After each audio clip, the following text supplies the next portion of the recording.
its development, it will be a huge setback. So I think we have to understand that there are other pressures also which should make us think in terms of cooperation and to look at these major developments which may take place and be prepared for that. Well, as far as Pakistan's relations with China are concerned, I think these could be a stabilizing force rather than we think in the Cold War mentality of using China for countervailing India, or India to use United States for countervailing China and Pakistan. I think we have to can't ignore that aspect. So I would say that in our discussions we should also talk about China, because I feel that China's policy, we may not agree on certain issues about China,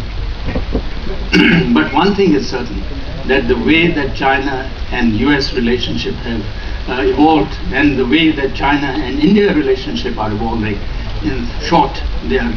developing some sort of an economic deterrence between each other, and this economic deterrence is good for the stability of the region. And I would say there is no reason why India and Pakistan cannot develop some sort of an economic deterrence as well, along with the nuclear deterrence, even if they want to keep their nuclear weapons. And that is why I am very hopeful that this trade and commercial links and this economic linkages could move India and Pakistan into something different. At the moment, the pace is much too slow, but I think we need to sort of accelerate this process, and for that you need a change of mindset. We have talked about water in the morning. I think they will do that much more, but I think water and sort of looking at the water problem in a more cooperative sense will also be extremely useful. Last of all, I would just say that as far as the nuclear side is concerned, we have been to a large extent, although Pakistan considers itself to be a receptive proliferator, but I think we have been in a way quite on the same side as far as FMCT was concerned. We were on the same side as far as CTBT was concerned, but now of course we are not on the same side as far as the FMCT is concerned, since the Indo-US nuclear deal, and we are on the opposite side.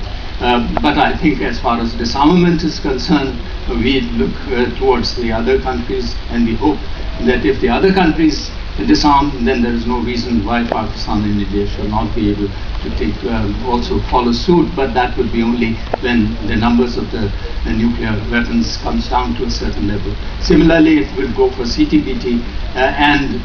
of course, as far as the concept or doctrines are concerned, the no first use and others, that would very much depend as to the level of confidence that India and Pakistan develop. Because if they develop a good level of confidence, then there is no way that Pakistan can continue to have no first use, because then the relationship will alter, and that is a huge paradigm shift. So in the end, I will say that possibilities are great, but I think what is preventing us from doing so is the mindset. So I think we also need people like you, and both in India and Pakistan, which can truly speaking change the narrative between the two countries.